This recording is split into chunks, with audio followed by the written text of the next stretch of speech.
La nuera de mi hijo empujó a mi hijo discapacitado al lago helado solo porque se orinó en los pantalones. Golpeó su cabeza y casi se ahoga. Grité pidiendo ayuda, pero ellos solo se rieron. Cuando llegó la ambulancia, llamé a mi hija y le dije: haz que la gente que lastimó a tu hermano pague por lo que hizo. Me alegra que estés aquí. Si estás viendo este video, dale al botón de me gusta, suscríbete al canal y dime en los comentarios desde dónde estás escuchando mi historia de venganza. Quiero saber hasta dónde ha viajado. Aquella noche llegué al embalse del Águila con mi hijo Esteban para asistir a la boda de Isabel Montealegre, la hermana de Valeria, mi nuera. El aire era tan frío que cortaba la piel, pero el paisaje frente a mí parecía un cuadro pintado a mano. El complejo de madera se escondía entre pinos altísimos, con cientos de luces amarillas suspendidas que se reflejaban sobre la superficie del lago, quieta como un espejo. Me senté junto a Esteban en un rincón apartado de la fiesta.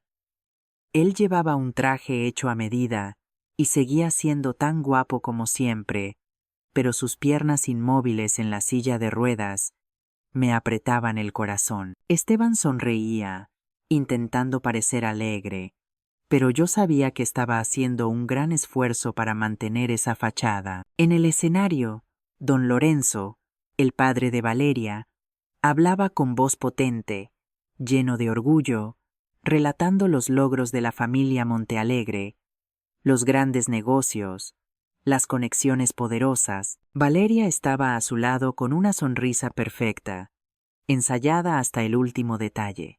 Pero sus ojos nunca miraron ni una sola vez hacia su marido. Me di cuenta de que ella y su madre, doña Carmen, miraban a Esteban de vez en cuando. No era una mirada de preocupación, sino de fastidio, como si la presencia de mi hijo fuera una mancha que arruinaba el cuadro perfecto de aquella noche.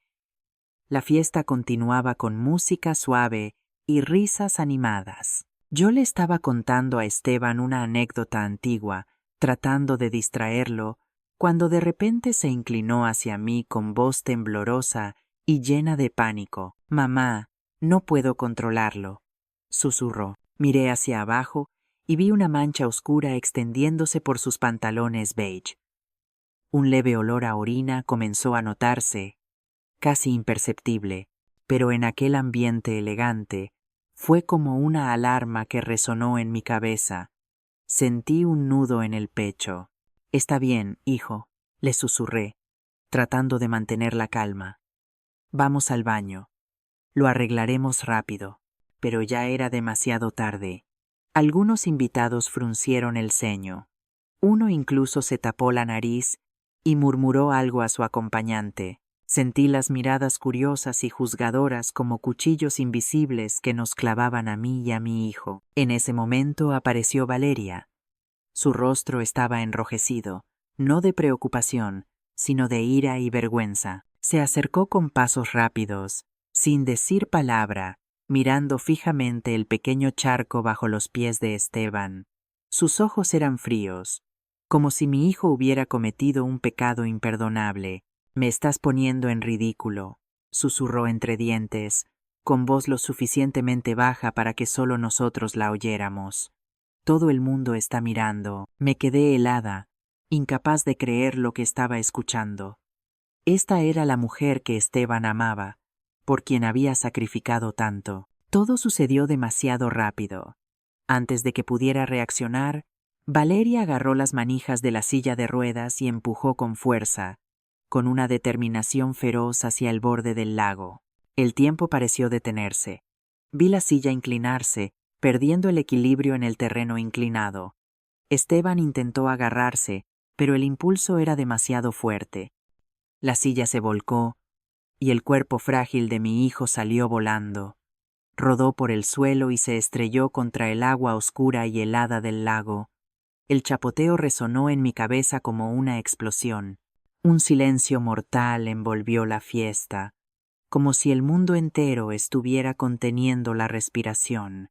Luego, como en una pesadilla, se escucharon risas entre los invitados ebrios. Pensaban que era una broma, un accidente gracioso en una noche perfecta, Yo grité, un grito que desgarró la oscuridad, que me arrancó el alma.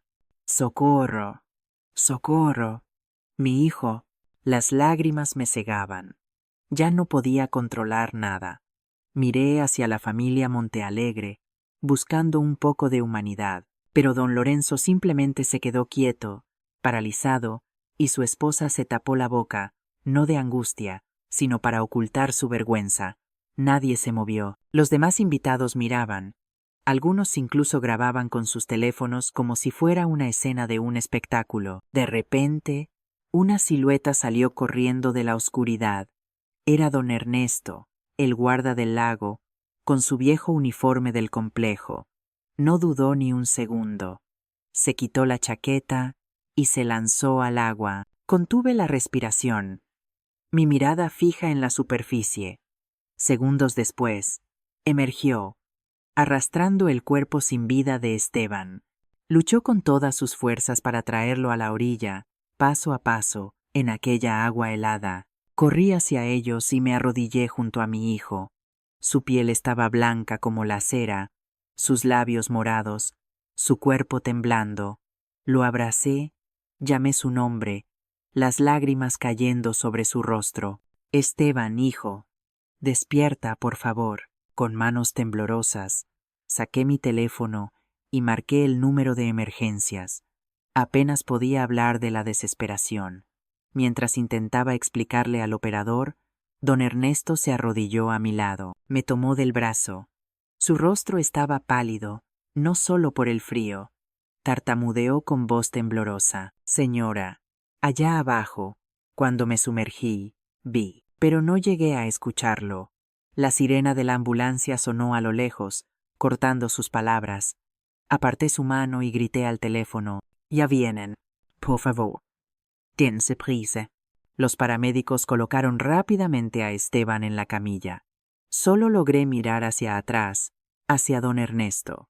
Él seguía allí, sus ojos llenos de miedo y urgencia, como si quisiera decirme algo más, pero ya no tenía tiempo.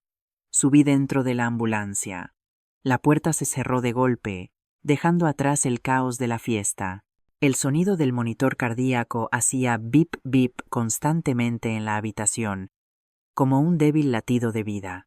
Me senté junto a la cama, sosteniendo la mano fría de Esteban, mirando a mi hijo, tendido allí, respirando con dificultad a través de la mascarilla de oxígeno. Su rostro estaba pálido, sus labios aún ligeramente morados de aquella noche aterradora. Le acaricié el pelo, pegajoso de sudor, y sentí que mi corazón se rompía. Mi hijo, el niño que cuidé desde sus primeros días de vida, ahora yacía tan frágil como una vela al viento. El médico entró. Su voz era seria pero tranquilizadora. Señora María, el joven ha superado el momento crítico. Fue un shock de hipotermia severa, pero afortunadamente pudimos intervenir a tiempo. Lo mantendremos en observación unos días más. Asentí, apenas capaz de murmurar un gracias, mientras solo una pregunta permanecía en mi mente. ¿Por qué mi hijo? ¿Por qué el destino lo había llevado al borde entre la vida y la muerte? Vi al médico salir y mis ojos volvieron a Esteban. Estaba durmiendo, pero no era un sueño tranquilo. Los moretones en sus brazos y frente eran un doloroso recordatorio de aquella noche en que Valeria lo empujó al lago helado.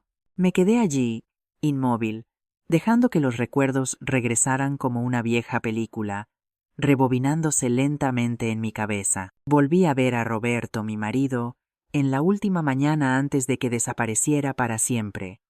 Era un día soleado en Valladolid, hace 20 años. Roberto estaba de pie frente a la puerta, su mochila verde al hombro, silbando una melodía alegre que le encantaba. «Volveré pronto, Mari», me dijo, con una sonrisa tan radiante como el sol. Era un viaje de senderismo que había preparado con entusiasmo toda la semana, pero fue la última vez que lo vi. Días después, la policía vino a mi casa con la noticia de una búsqueda infructuosa en el bosque. Dijeron que tal vez había tenido un accidente. Tal vez se perdió. No había cuerpo, no había pistas, Solo un informe frío. Desaparecido. Abracé a Lucía y a Esteban, mis dos pequeños hijos, y me prometí a mí misma ser fuerte. Pero cada noche cuando dormían, me sentaba sola en la oscuridad y lloraba por el hombre al que nunca pude despedirme. Criar a mis dos hijos fue un camino largo y duro. Lucía, mi hija mayor, siempre fue fuerte, como una llama. Recuerdo una vez cuando Esteban fue intimidado en la escuela por ser demasiado callado. Lucía se puso delante de él y señaló al acosador. «No te atrevas a tocar a mi hermano otra vez o te arrepentirás». Su voz sonaba firme, sin miedo, aunque solo tenía 10 años. Lucía creció con una voluntad de hierro y decidió convertirse en inspectora de policía, como si estuviera buscando respuestas que nuestra familia nunca obtuvo. Siempre estuve orgullosa de ella, aunque también preocupada, porque sabía que su trabajo no solo era peligroso, sino también una forma de desafiar nuestro pasado doloroso. Esteban era diferente, noble, sensible, con un corazón enorme, tal vez porque perdió a su padre tan joven. Se volcó en los negocios, como si eso pudiera llenar el vacío. Todavía recuerdo el día en que trajo a casa su primer contrato importante con solo 25 años. Había salvado a la empresa de la familia Montealegre de la quiebra, y sus ojos brillaban cuando me lo contaba. «Mamá, lo logré. Quiero que estés orgullosa de mí». Lo abracé fuertemente, con lágrimas en los ojos. Mi Esteban, un joven brillante, siempre tratando de demostrar que era lo suficientemente fuerte para proteger a su familia. Fue en aquella fiesta de celebración cuando apareció Valeria. Todavía puedo ver la forma en que lo miraba, no con amor o admiración, sino con cálculo. Llevaba un vestido rojo intenso, una sonrisa perfecta y ensayada, y se acercó a hablar con mi hijo. Don Lorenzo, su padre, le dio una palmada en el hombro a Esteban, llamándolo el chico de oro con voz jovial. Desde el rincón donde estaba, sentí una inquietud que no podía explicar. La boda llegó poco después, un evento tan lujoso que me quitó el aliento. La familia Montealegre no escatimó en gastos. Flores importadas, orquesta en vivo, todo era impecable. Insistieron en que Valeria y Esteban vivieran conmigo, diciendo que así podrían cuidarlo mejor. Pero yo sabía la verdad. Mi casa, una propiedad espaciosa en una zona privilegiada de Valladolid, era lo que realmente querían. Acepté. No porque confiara en ellos, sino porque quería tener a Esteban cerca, asegurarme de que estuviera a salvo. En los primeros días, la vida parecía estar bien. Valeria jugaba el papel de esposa dedicada, siempre sonriente delante de los demás, preparando la cena y cuidando de la casa. Pero yo sentía la distancia en cada uno de sus gestos. Nunca le preguntaba a Esteban cómo se sentía. Nunca se sentaba a escuchar las historias que él contaba. Todo lo que le importaba eran los regalos caros que mi hijo traía. Un bolso de marca Loewe, un par de zapatos de Europa o viajes lujosos. Vi la luz en los ojos de Esteban apagándose, pero él nunca se quejó. Siempre decía: «Mamá, solo necesita tiempo para adaptarse. Haré todo lo posible para hacerla feliz». Todo comenzó a cambiar una noche hace unos meses cuando el teléfono sonó a medianoche. Me desperté sobresaltada. Mi corazón latía con fuerza al escuchar la voz de un bombero al otro lado de la línea. «Señora María, venga al hospital inmediatamente. El almacén del grupo Montealegre está en llamas». Su hijo fue llevado de urgencia a la sala de emergencias.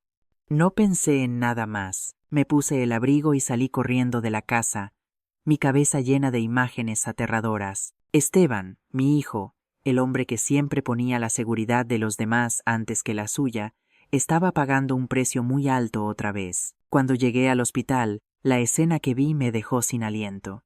Esteban yacía en la sala de emergencias, cubierto de hollín, su ropa quemada, su rostro pálido bajo la luz de neón fría. Valeria también estaba allí, pero no a su lado. No estaba sosteniendo su mano ni consolándolo. En cambio, estaba en un rincón hablando por teléfono, molesta, discutiendo con su abogado y el asegurador sobre los daños materiales. Nunca miró ni una sola vez a Esteban, ni una sola señal de preocupación por el hombre que estaba luchando entre la vida y la muerte. La miré, y una mezcla de rabia y dolor ardió dentro de mí.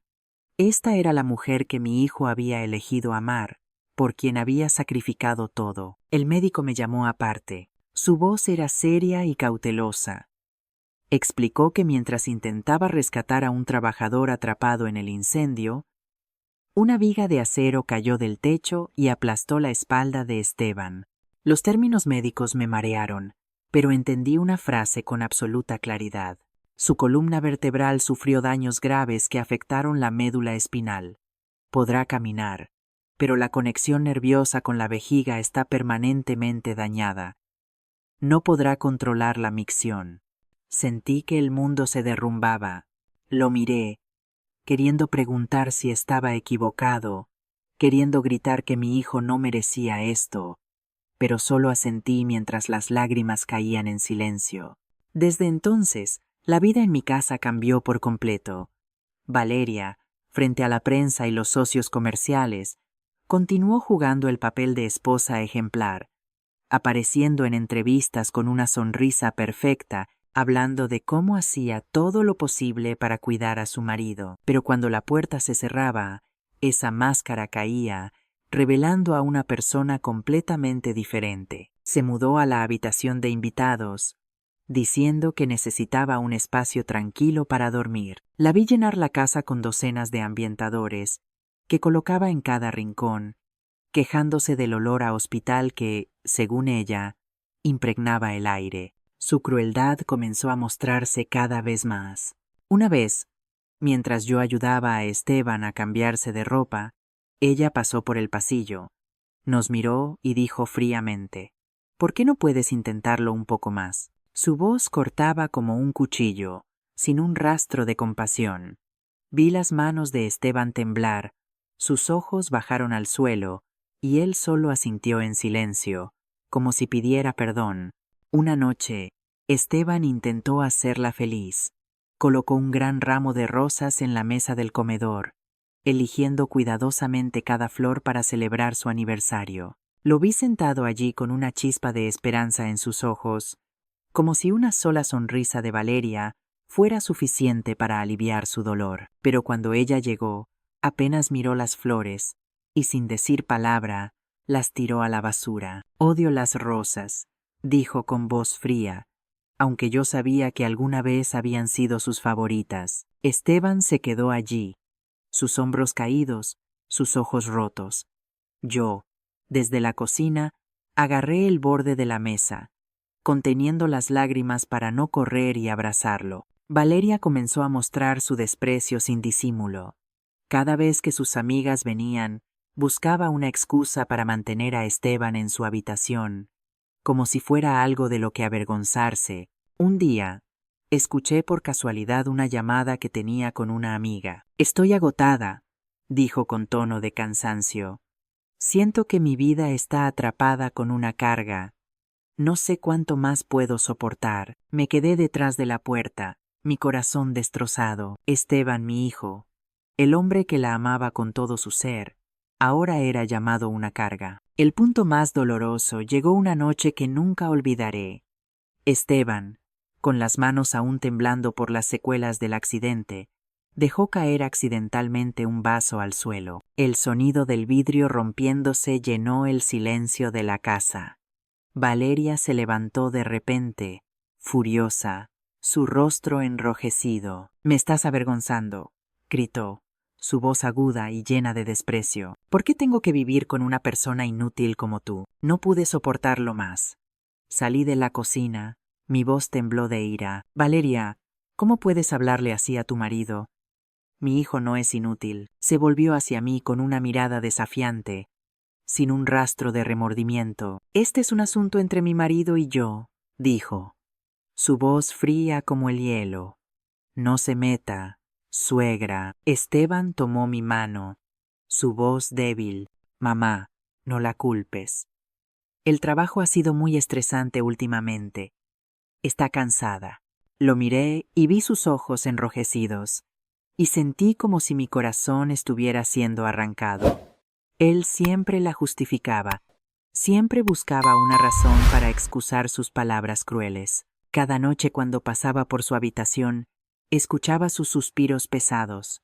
La luz en los ojos de Esteban se estaba apagando, reemplazada por una tristeza profunda, una resignación que dolía verlo soportar. Aquella noche, la luz amarillenta de la lámpara caía sobre la mesa, pero el ambiente era tan frío como un día de invierno. Esteban removía su sopa ya fría con una cuchara, su mirada baja, evitando cruzarla con la de su esposa. Valeria, con expresión vacía, de repente habló en tono monótono como quien lee un anuncio. Isabel se casa. La boda será en el embalse del Águila, un lugar de lujo. Ya compraron todos los billetes de avión para los invitados. Solo gente importante. Continúa hablando de los vestidos caros, las joyas hechas a medida, como si estuviera exhibiendo un logro. Escuché en silencio, mi corazón pesado. Nunca mencionó ni una sola vez a Esteban. Nunca le preguntó si quería ir. Lo miré y vi sus hombros temblar, como si estuviera conteniendo un dolor que no podía expresar. De repente, Esteban levantó la vista.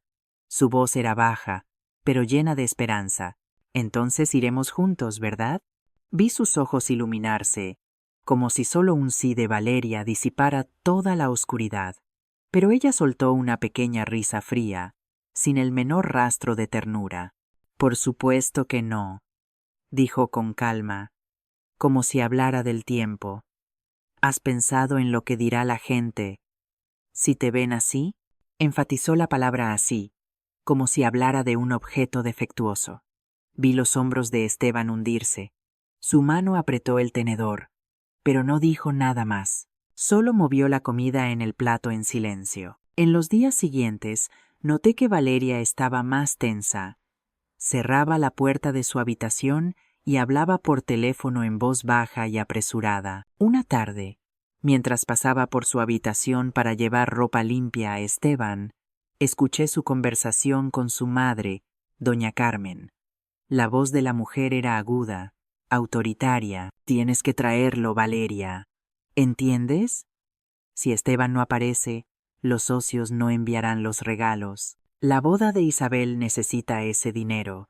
Piensa en la familia. Me quedé helada frente a la puerta, la cesta agarrada en mis manos como si me hubieran echado un cubo de agua fría. Así que todo era una farsa. Valeria no quería traer a Esteban por afecto o respeto, sino por conveniencia. Me alejé, mi corazón pesado, jurando que haría lo que fuera necesario para proteger a mi hijo. Aquella noche, Valeria entró en la habitación de Esteban. Su sonrisa era tan falsa que me dio escalofríos. Se sentó en el borde de la cama, le acarició el pelo y dijo con voz dulce como la miel: «Cariño», lo pensé. «No puedo ir a la boda de mi hermana sin mi marido. ¿Vendrás conmigo?» Esteban levantó la vista. Su rostro se iluminó como un niño recibiendo un regalo. «¿De verdad, Valeria?», preguntó con voz temblorosa. Ella asintió con una sonrisa que no llegaba a sus ojos. Yo, desde el rincón, observaba con el corazón oprimido.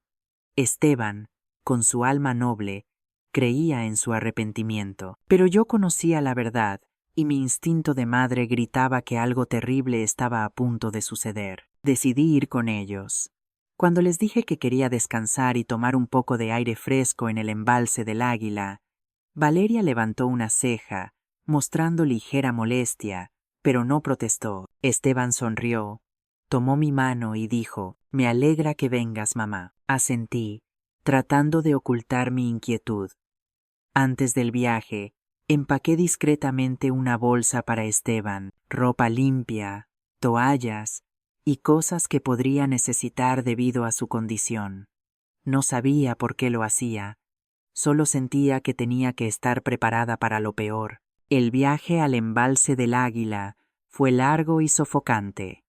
Valeria iba en el asiento delantero, concentrada en su teléfono, sonriendo ocasionalmente a los mensajes que recibía. Esteban, sentado a mi lado, Intentaba hablarle del paisaje, las montañas, los bosques de pinos cubiertos de niebla. Mira, es hermoso, dijo con entusiasmo, pero Valeria solo murmuró algo sin levantar la vista. Vi la chispa apagarse en los ojos de mi hijo, y tuve que volverme hacia la ventana para ocultar las lágrimas que amenazaban con caer. Cuando llegamos al embalse del Águila, el paisaje se desplegó ante nosotros como un cuadro perfecto. Los pinos altos rodeaban el complejo de cabañas de madera.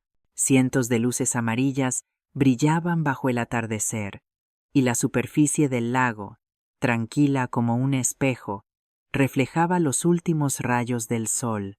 Se escuchaba música suave desde lejos, mezclada con las risas y conversaciones de los invitados. Pero aquella belleza no me calmó. Sentí como si estuviera entrando en un escenario cuidadosamente montado donde todo era falso y la tragedia estaba al acecho. Apreté la mano de Esteban, tratando de sonreírle. Hoy será un día feliz para nosotros, ¿verdad? Dijo. Él asintió, pero vi la preocupación en sus ojos, como si él también sintiera que algo no estaba bien. Aquella noche, cuando comenzó la fiesta, no quité los ojos de Esteban. Vi cómo Valeria lo evitaba, cómo reía y charlaba con los invitados importantes mientras su marido quedaba solo en un rincón. Quería llevarlo de allí, ir a casa, pero sabía que él no aceptaría. Todavía tenía esperanza, todavía creía que podía salvar su matrimonio. Y entonces, cuando todo sucedió, cuando las sonrisas y los aplausos se convirtieron en mis gritos de horror, cuando vi a Valeria empujar a mi hijo hacia las aguas heladas del lago, entendí que mi premonición había sido cierta. Ahora solo deseaba poder abrazarlo, protegerlo de todo el dolor que la vida le había arrojado. Pero Valeria, quien debería haber sido su refugio, nunca apareció en el hospital ni una sola vez desde aquel día, ni una palabra, ni una mirada de preocupación. Su ausencia era una confirmación fría de lo que había visto en el lago. 2 días después, mi teléfono comenzó a vibrar sin parar, como una pequeña tormenta en mi bolsillo. Amigos, parientes lejanos e incluso viejos vecinos que no había visto en años me llamaban para preguntar. Una amiga cercana, Rosa, me envió un mensaje con un enlace y una sola línea. María, mira esto, dudé. Mis dedos temblaban en la pantalla. No estaba segura de tener la fuerza para enfrentar nada más, pero al final lo abrí. El video apareció borroso y tembloroso, claramente grabado con un teléfono desde un rincón oculto de la fiesta. Comenzaba mostrando a Esteban en su silla de ruedas, su rostro tratando de sonreír, aunque yo sabía que estaba conteniendo el dolor. Y entonces llegó el momento. Valeria se abalanzó sobre él, su rostro enrojecido, sus manos empujando con fuerza la silla hacia el borde del lago. La cámara no estaba frente a ellos, pero era suficiente para ver el gesto decidido e intencionado. El chapoteo del agua cuando Esteban cayó se escuchaba claramente, pero lo que hizo que mi corazón se detuviera fue el sonido posterior. Mi propio grito desesperado, «¡Socorro, mi hijo!», mezclado con las risas burlonas de algunos invitados ebrios. Se reían como si fuera una broma, como si mi hijo no estuviera luchando por su vida en aquella agua helada. Apagué el teléfono. Mis manos temblaban tanto que casi lo dejé caer. Las lágrimas fluían, no de rabia, sino de impotencia. Aquel video, como una hoja afilada, profundizó aún más mi dolor. Se propagó a una velocidad aterradora en las redes sociales, con titulares sensacionalistas. Esposa cruel, empuja a su marido discapacitado al lago helado. La verdad detrás del glamour de la familia Montealegre. Miles de comentarios exigían justicia para Esteban. Insultaban a Valeria y a su familia. Algunos periodistas comenzaron a llamarme, queriendo entrevistarme para que contara mi versión. Por un instante, sentí un rayo de esperanza. Pensé que la presión pública, las voces indignadas en línea obligarían a los Montealegre a enfrentar la verdad. Pensé que la justicia finalmente estaría del lado de mi hijo, pero fui ingenua. Solo un día después, La familia Montealegre reaccionó con una velocidad asombrosa, como si lo tuvieran todo preparado. Enviaron un comunicado oficial a todos los principales medios de comunicación, con una explicación perfectamente pulida. Debido a la oscuridad y el terreno inclinado, la silla de ruedas del señor Esteban desafortunadamente se deslizó. Dijeron que Valeria, en su desesperación, había intentado detener la silla sin éxito. Culparon al ángulo engañoso del video y anunciaron que demandarían a la persona responsable de publicarlo por difamación. Leí aquel comunicado, cada palabra golpeando mi fe como un martillo. Estaban distorsionando la verdad, convirtiendo el acto cruel de Valeria en un trágico accidente, y no se detuvieron ahí. Valeria apareció en una entrevista exclusiva en un canal de televisión importante. Llevaba maquillaje pálido, sus ojos hinchados como si hubiera llorado, vestida con un atuendo simple, muy diferente de su estilo habitual. Sentada frente a la cámara, con voz temblorosa, habló sobre cómo había cuidado devotamente a su marido y sobre el dolor de ser malentendida. Amé a mi marido más que a nada, sollozó, las lágrimas corriendo por sus mejillas. ¿Cómo podría haberle hecho daño? Miré la pantalla y sentí que alguien me apretaba la garganta.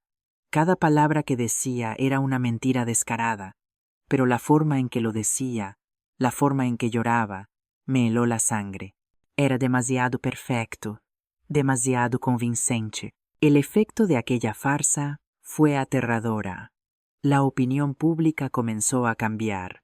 Cada vez más comentarios aparecían compadeciendo a Valeria. Tal vez fuimos demasiado duros al juzgarla, escribió alguien. Se ve tan miserable, comentó otra persona. La familia Montealegre siempre ha sido conocida por su bondad. Todo debe haber sido un malentendido. Leí aquellas palabras y sentí que el mundo entero le daba la espalda a la verdad. Aquellos que antes habían exigido justicia para Esteban comenzaron a dudar de sí mismos. La verdad, lo que yo había visto con mis propios ojos, estaba siendo distorsionada justo frente a mí. Me sentí impotente, como si estuviera en medio de una tormenta sin forma de resistir. Me senté en la habitación del hospital, mirando a mi hijo dormido. Esteban todavía no sabía nada sobre el video o las mentiras de Valeria, y no quería que tuviera que enfrentarlas. Ya había sufrido demasiado. En ese momento, la puerta de la habitación se abrió de golpe. Levanté la vista y vi a Lucía, mi hija mayor, de pie allí. Llevaba su viejo uniforme de policía, su cabello recogido en un moño, y su rostro marcado por la fatiga del largo viaje desde Madrid. Sus ojos eran afilados, pero cuando me miraron, se suavizaron, llenos de afecto. No dijo nada, solo se acercó y me abrazó. Sus brazos eran cálidos y firmes, como recordándome que no estaba sola. Lo sé todo, mamá, susurró Lucía, su voz ronca pero determinada. Lloré en sus brazos, dejando que toda la tristeza y la impotencia contenidas durante tanto tiempo se derramaran de una vez. Lucía, están mintiendo. Todo el mundo les cree. Están ocultando la verdad, y no sé qué hacer. Lucía se apartó un poco. Puso una mano en mi hombro y me miró intensamente con una determinación feroz. Mamá, no creas lo que dice la gente, dijo con voz firme, casi como un juramento. Cree en mí, no dejaré que se salgan con la suya. Voy a conseguir justicia para mi hermano. Sus palabras encendieron una pequeña llama en mí, una chispa de esperanza en medio de la tormenta. Aquella mirada decidida, aquella voz confiada, restauró mi fe en que la verdad, por muy oculta que estuviera, saldría a la luz. Pero mientras permanecía en la habitación viendo a Esteban dormir con su respiración débil y pausada, una imagen se encendió en mi mente. Los ojos aterrados de don Ernesto, el guarda del lago, aquella noche fatídica. Había querido decirme algo, pero el sonido de la ambulancia lo interrumpió. Cuanto más pensaba en ello, más convencida estaba de que había algo más grande, más oscuro, oculto bajo la superficie tranquila del embalse del Águila. Sabía que tenía que actuar. Le mentí a Lucía, diciéndole que tenía que volver a casa a buscar algunas cosas para Esteban. Solo será un momento. Quédate aquí con él, le dije, tratando de sonar tranquila, para que no se preocupara. Lucía asintió, aunque su mirada inquisitiva parecía preguntarme qué estaba ocultando. No me atreví a mirarla a los ojos. Salí rápidamente del hospital. Me subí al coche y conduje directamente al embalse del Águila. La carretera de montaña se extendía ante mí, llena de curvas que me llevaban cada vez más cerca de un misterio para el que aún no estaba preparada. Pero por Esteban, por mi familia, no podía detenerme. Cuando llegué al complejo, el esplendor de la noche de la fiesta había desaparecido. No había luces doradas ni música suave. Solo quedaba un silencio escalofriante, como si el lago guardara un secreto que no quería ser revelado. Encontré a don Ernesto cerca de la orilla, reparando una sección rota de la valla de madera. Parecía haber envejecido 10 años, desde la última vez que lo vi. Profundas ojeras bajo sus ojos, manos temblorosas sosteniendo el martillo. Cuando me vio, se estremeció y miró alrededor, temeroso de que alguien lo estuviera observando. Señora María, murmuró con voz baja, casi temblorosa. ¿Por qué ha vuelto? Me acerqué lentamente, hablando suavemente. Don Ernesto, vine a agradecerle. Salvó la vida de mi hijo. Si no fuera por usted, no sé qué habría pasado. Él asintió sin mirarme, agarrando el martillo como si fuera lo único que lo mantuviera en pie. Respiré hondo y fui directa al grano. Don Ernesto, mi hija es oficial de policía. Está investigando el caso de Esteban. Necesito que testifique, que diga la verdad, que fue Valeria quien empujó a mi hijo al lago. Su rostro palideció inmediatamente, como si hubiera tocado el fondo de un miedo profundo. Bajó la mirada. Su voz tembló. Señora María, no puedo. La familia Montealegre, ellos son dueños de este lugar. Tengo una esposa e hijos que mantener. Vinieron a verme justo después de aquella noche. Me dieron una gran suma de dinero y me advirtieron que perdería mi trabajo si decía algo. Se detuvo, sus ojos llenos de angustia, como si una lucha interna lo estuviera consumiendo. Sentí que mi corazón se encogía, pero no me rendí. Recordé su mirada aquella noche. No era solo el miedo de alguien tratando de salvar una vida. Había algo más profundo, el reflejo de un secreto aterrador que aún no se había contado. No es solo eso, ¿verdad, don Ernesto? Dije, mi voz lenta pero firme. Aquella noche iba a decirme algo. Lo que vio en el lago. El silencio cayó, pesado como la superficie quieta del agua. Él miró fijamente el lago, agarrando el martillo tan fuerte que sus nudillos se pusieron blancos. Vi que estaba luchando, como si aquel secreto fuera una carga demasiado pesada para seguir llevando. Finalmente, me llevó a un rincón detrás del cobertizo de botes, donde nadie podía escucharnos. Su voz tembló, casi un susurro. Señora María, tengo que decir la verdad. He estado atormentado estos últimos días. No puedo dormir. No puedo dejar de pensar en ello. Respiró hondo, como reuniendo coraje. Cuando me sumergí para sacar a su hijo, mi pie se enredó en algo. Al principio pensé que era una piedra o una rama, pero no.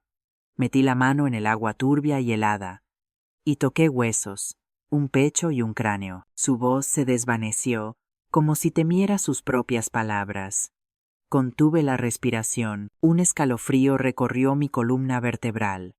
Un esqueleto humano en el fondo del lago donde la familia Montealegre celebraba su lujosa boda.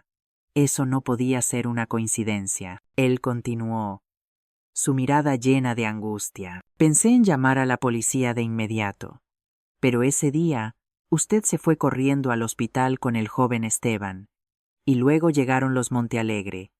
No solo ofrecieron dinero, también amenazaron. Dijeron que si hablaba, mi familia no estaría a salvo. Tenía tanto miedo, señora María. Pero no puedo seguir callado. Allá abajo hay un esqueleto humano. Bajó la cabeza, como si acabara de liberar un peso enorme, aunque su rostro seguía marcado por el miedo. Me quedé paralizada, tratando de asimilar aquella revelación aterradora, un esqueleto en el fondo del lago. Pensé en Roberto, mi marido, que desapareció hace 20 años durante una excursión de montaña. ¿Podría ser? No. No quería seguir ese pensamiento, pero en el fondo, sabía que aquel secreto no era una coincidencia. La familia Montealegre, con toda su riqueza y poder, estaba ocultando algo oscuro. Y yo, como madre, como esposa, no podía permitir que la verdad permaneciera enterrada. Miré directamente a los ojos de don Ernesto, y aunque mi voz tembló, hablé con firmeza. Gracias, don Ernesto. Hizo lo correcto al decírmelo. Se lo diré a mi hija. Ella es oficial de policía. Sabrá qué hacer. Él asintió, pero sus ojos permanecieron inquietos, como si supiera que sus palabras traerían una tormenta. Apreté su mano, en silencio, prometiendo protegerlo, aunque no estaba segura de poder cumplirlo. Tan pronto como salí del complejo, mi teléfono sonó. Era Lucía. Respondí inmediatamente, mi corazón latiendo con fuerza. Su voz al otro lado estaba agitada, emocionada, pero también preocupada. Mamá, ¿dónde estás? Ven a casa ahora mismo. Encontré algo que papá dejó atrás. Creo. No hice más preguntas. Solo corrí al coche, mi mente en caos. Conduje a casa, mis pensamientos girando sin parar. Entré corriendo, jadeando, mi corazón latiendo con fuerza. El viejo estudio de Roberto apareció ante mí, cubierto por una fina capa de polvo como un velo de recuerdos. Lucía estaba sentada en el suelo, su cabello ligeramente despeinado, sus ojos brillando con una determinación que rara vez había visto. Frente a ella estaba el baúl de roble que Roberto siempre mantenía cerrado con llave, donde guardaba sus posesiones más preciadas. La tapa estaba abierta, como invitándome a enfrentar el pasado. ¿Cómo lograste abrirlo?, pregunté, mi voz quebrada por la emoción. Roberto nunca reveló dónde estaba la llave, y durante 20 años, respeté esa privacidad sin atreverme a tocarlo. Lucía señaló el estante donde descansaba 100 años de soledad, torcido. Recuerdo que papá solía decir que las llaves de los secretos más grandes siempre están ocultas en las grandes historias, dijo con voz baja pero confiada. Había encontrado una pequeña llave de bronce escondida en el lomo del libro. La miré, sintiendo orgullo y tristeza al mismo tiempo. Lucía, mi hija fuerte y perceptiva, había heredado la intuición de su padre, y ahora estaba lista para desenterrar el pasado en busca de justicia. Lucía se enderezó, su voz clara y metódica, como si presentara un caso ante un juez. Al principio, solo quería investigar las finanzas del grupo Montealegre, buscar algo que los comprometiera, para presionarlos a admitir lo que le hicieron a Esteban. Comenzó. Usé mis credenciales para acceder al archivo de Crédito Capital España, la empresa donde trabajaba papá. Abrió un viejo archivo de recursos humanos con papeles amarillentos y tinta casi desvanecida, y encontré este nombre: Lorenzo Montealegre. Don Lorenzo era el director financiero, el superior directo de papá. Me quedé helada, sintiendo como si alguien hubiera succionado todo el aire de la habitación. ¿Por qué papá nunca me lo dijo? Jadeé, mi voz temblorosa.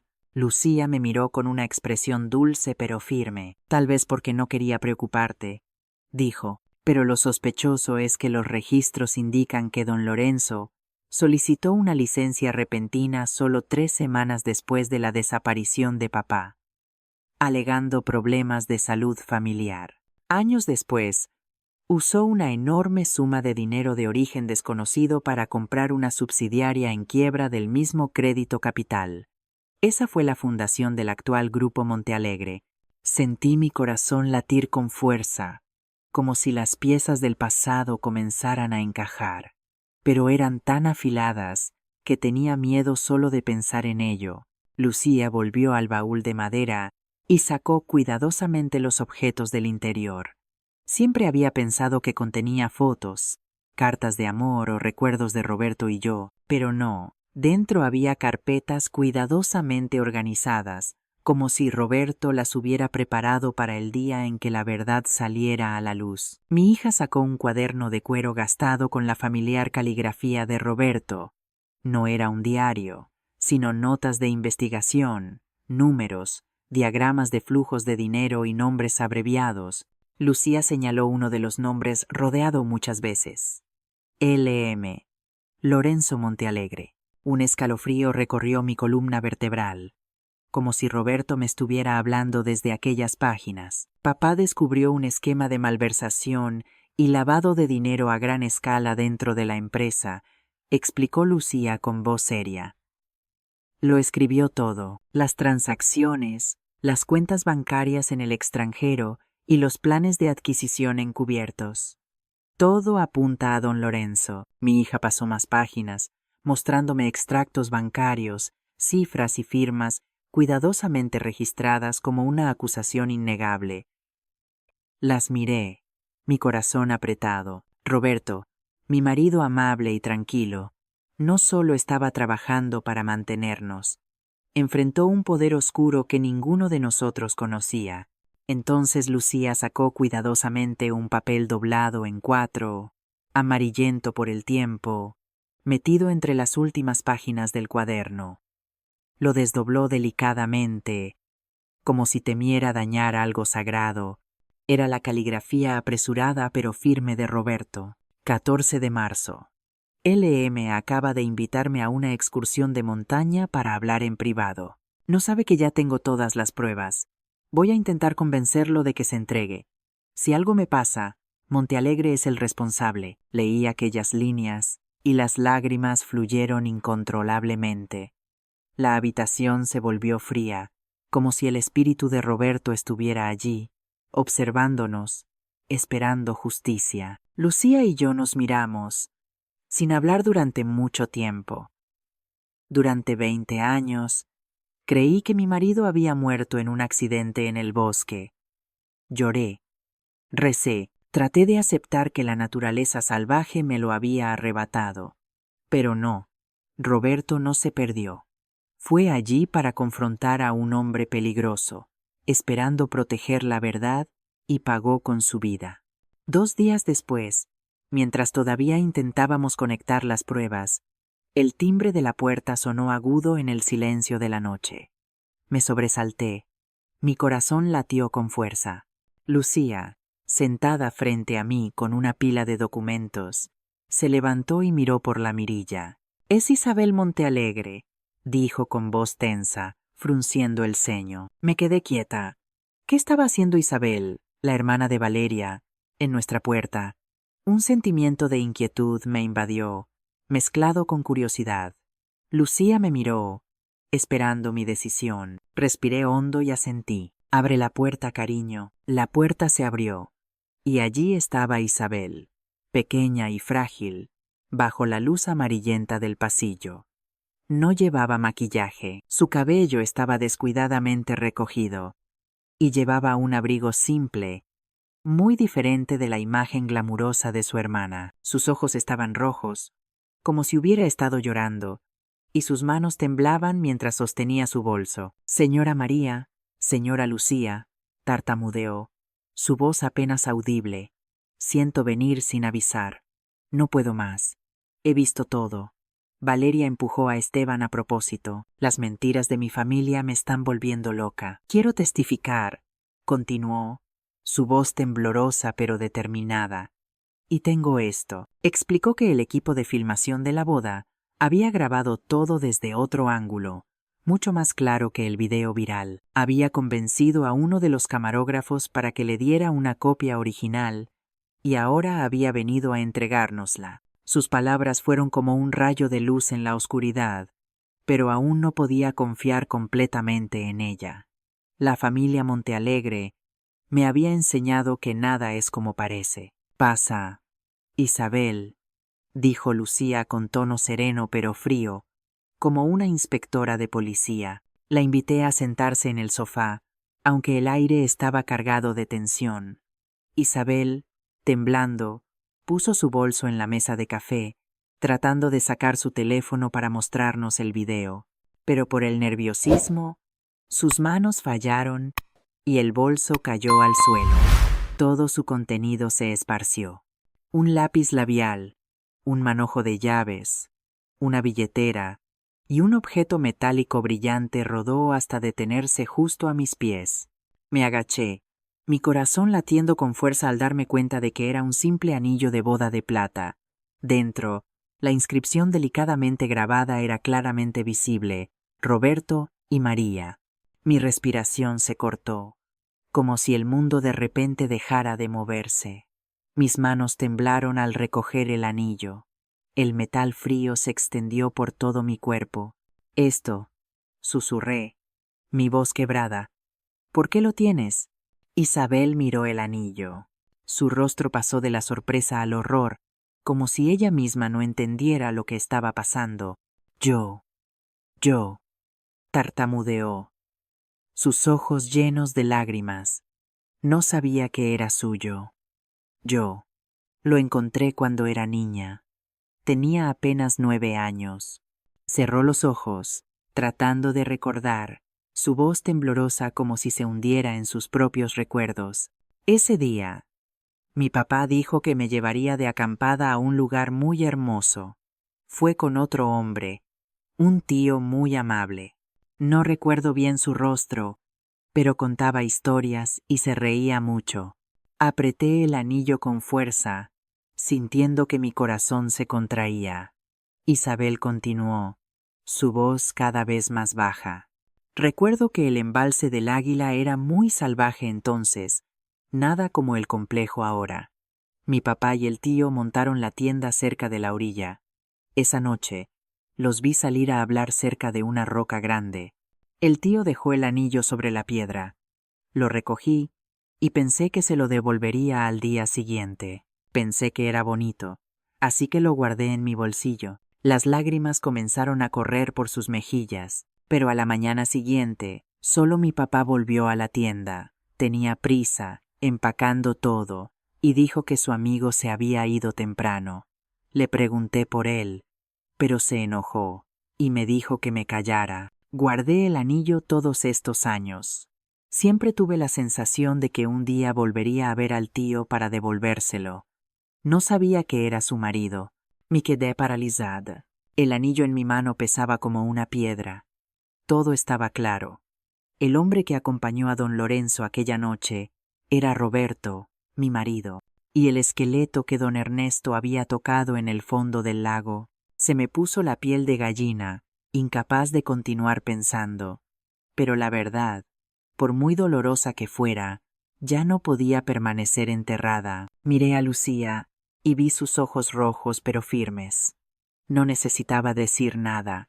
Ella ya lo entendía. La desaparición de su padre hace 20 años y el caso de Esteban en el presente conducían al mismo punto: el lago helado del embalse del Águila. Después de que Isabel se fue, dejando el anillo de boda de Roberto y su promesa de cooperar, mi casa se sumió en un silencio sofocante. Lucía, con la determinación de una oficial de policía, no perdió ni un minuto.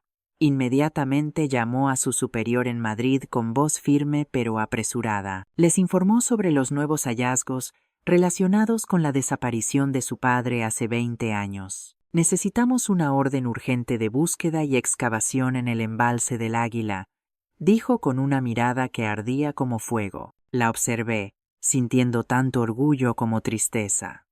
Lucía, mi hija fuerte, estaba continuando la lucha que su padre había comenzado, y yo sabía que esta vez no dejaríamos que la verdad permaneciera oculta. Al amanecer del día siguiente, Lucía y yo regresamos al embalse del Águila.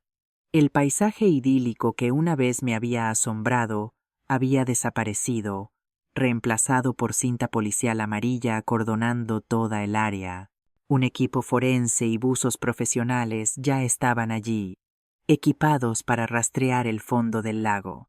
Don Ernesto estaba en un rincón, su rostro tenso y sus ojeras profundas, como si no hubiera dormido en toda la noche. Señaló a los buzos el lugar exacto donde había tocado los restos, con voz temblorosa pero determinada. Lo miré sintiendo gratitud y compasión. Había elegido estar del lado de la verdad, incluso cuando el precio era su propia seguridad y la de su familia. Don Lorenzo también fue citado al lugar como propietario de la propiedad. Llegó acompañado de un caro abogado, con un traje impecable que no lograba ocultar su tensión. Lo vi apretar los puños, sus nudillos blancos mientras los buzos se preparaban. Me paré junto a Lucía en la orilla, sosteniendo su mano con fuerza, sintiendo que el aire se volvía espeso, aplastando mi pecho. Cada segundo se extendía como un siglo, y no podía evitar pensar en Roberto, en lo que debió haber sufrido, en los años que pasé viviendo con dolor sin una respuesta. Después de una hora, un buzo emergió del agua, levantando su mano. Habían encontrado algo. Bajaron una camilla especial de red, y mientras la subían, todo el equipo forense contuvo la respiración. En la malla había un esqueleto humano, ennegrecido por los años bajo el agua, la ropa reducida a jirones. Me quedé inmóvil, mis pies clavados en el suelo, mis ojos fijos en los restos. Aunque solo quedaban huesos, reconocí el reloj de acero inoxidable, el que le había regalado a Roberto para nuestro 10º aniversario. La esfera se había detenido hace mucho tiempo, pero las finas marcas todavía eran distinguibles. Las lágrimas corrieron incontrolablemente. Era Roberto, el hombre que amé y perdí, ahora frente a mí, frío y silencioso. Lucía señaló a un oficial para que se acercara y escoltara a don Lorenzo. Don Lorenzo Montealegre dijo con voz fría y firme: «Queda arrestado por sospecha de participación en un homicidio». Don Lorenzo inmediatamente comenzó a gritar, su voz aguda, llena de pánico: «Absurdo, no tienen pruebas, esto es difamación». Pero vi su mirada vacilar, como si supiera que su muro de defensa estaba a punto de derrumbarse. En la sala de interrogatorios de la comisaría de policía, Lucía no participó directamente, pero se quedó conmigo en la sala de observación detrás del espejo unidireccional. Un agente veterano se hizo cargo del interrogatorio con tono tranquilo pero afilado. Presentaron las pruebas paso a paso, como cuchillos, siendo extraídos lentamente de sus vainas. Primero, el cuaderno de Roberto con notas detalladas sobre el esquema de malversación. Don Lorenzo se rió con desprecio, diciendo que era una falsificación, pero su voz carecía de convicción. Luego vino la declaración de Isabel sobre el anillo de boda y aquel viaje de acampada hace 20 años.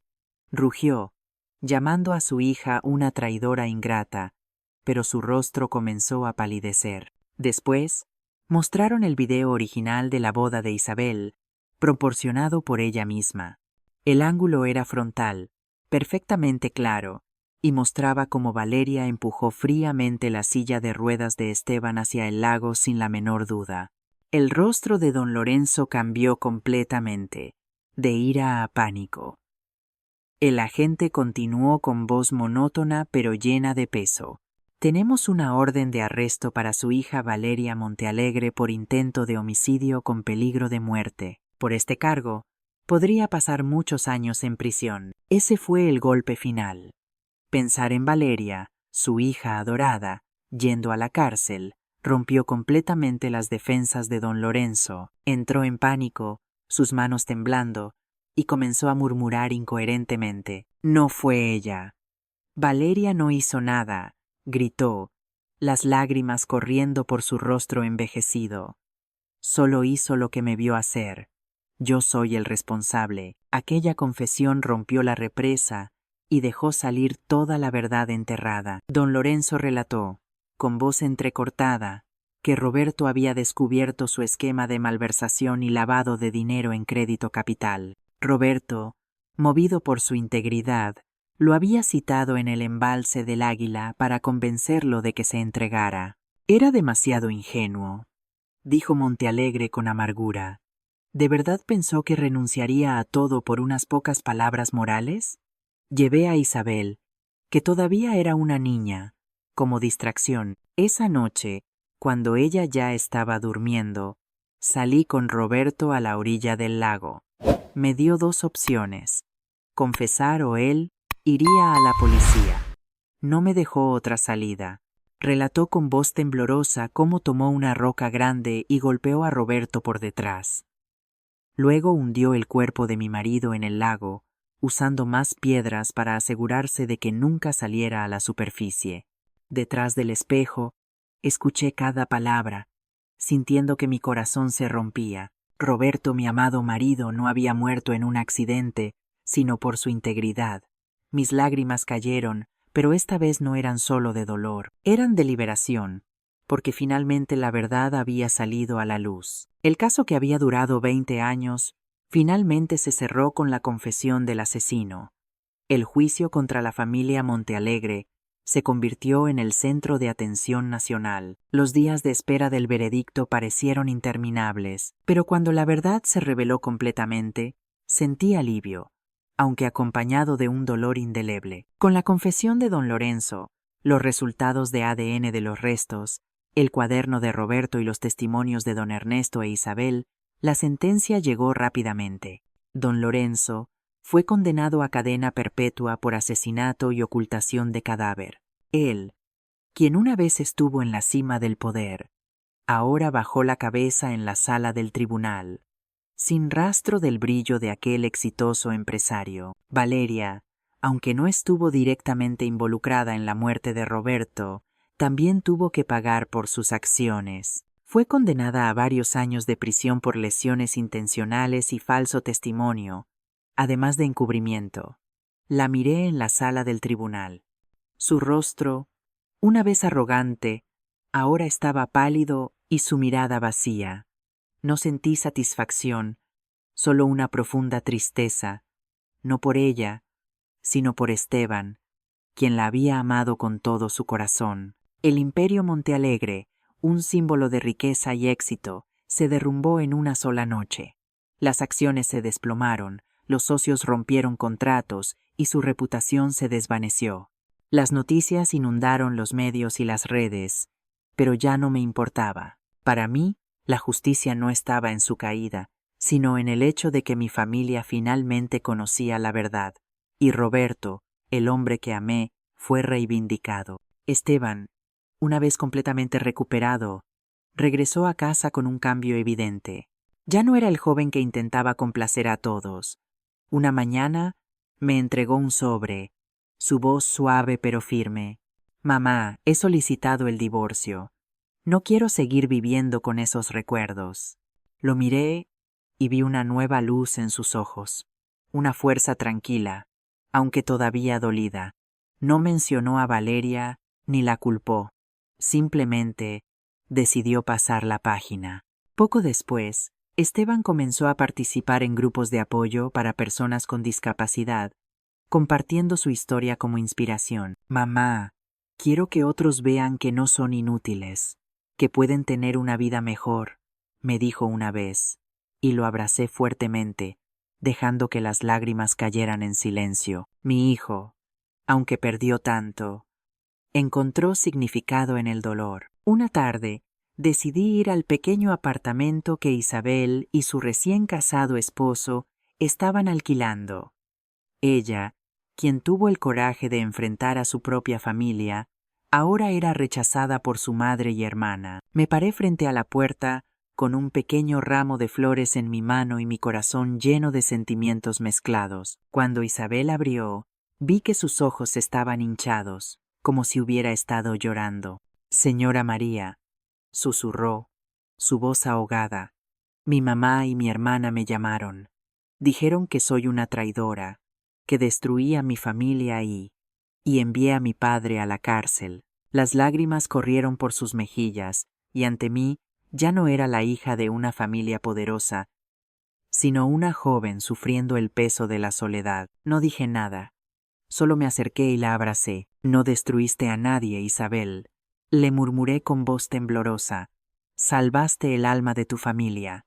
Hiciste lo correcto, y deberías estar orgullosa de haber estado del lado de la justicia. Isabel me abrazó fuertemente, sollozando inconsolablemente en mis brazos, y sentí su fragilidad, pero también la fuerza de alguien que se atreve a enfrentar la verdad. Me despedí, dejando las flores y la promesa de que siempre sería bienvenida en mi casa como parte de la familia. Meses después, celebramos un funeral apropiado para Roberto. Sus restos fueron colocados en un elegante ataúd de madera y enterrados en el cementerio de la ciudad, junto a las tumbas de sus padres. Ese día, el cielo estaba despejado, y el sol primaveral bañaba todo con su calidez, disipando el frío que había acompañado a mi familia durante 20 años. Lucía, con su uniforme de policía, se mantuvo firme, sus ojos rojos pero determinados. Esteban, en su silla de ruedas, tomó mi mano con una sonrisa suave pero significativa. Coloqué un ramo de lirios blancos en la tumba, las flores favoritas de Roberto, 20 años bajo el hielo. Roberto, susurré mientras las lágrimas caían por mis mejillas. Ahora finalmente puedes descansar en paz. Lucía tomó mi mano, y Esteban puso la suya sobre el hombro de su hermana. Nos quedamos allí, los tres, una familia que finalmente había encontrado la paz. Miré hacia el cielo y sentí el cálido sol en mi rostro, como si Roberto nos estuviera sonriendo desde algún lugar. El hielo del embalse del Águila se había derretido, y con él, el hielo en nuestras almas también desapareció. Sabía que este viaje había dejado cicatrices que nunca sanarían, pero también nos había dado la fuerza para seguir viviendo, para amar y para creer que la justicia, aunque tarde, siempre encuentra una forma de renacer. Miré a mis 2 hijos, que habían caminado conmigo a través de la oscuridad para encontrar la luz. Lo logramos, dije, mi voz temblorosa pero llena de orgullo. Lucía asintió, Esteban sonrió, y en ese momento supe que por muy doloroso que fuera el pasado, todavía nos teníamos el uno al otro. Nuestra familia, aunque marcada por la pérdida, todavía estaba en pie.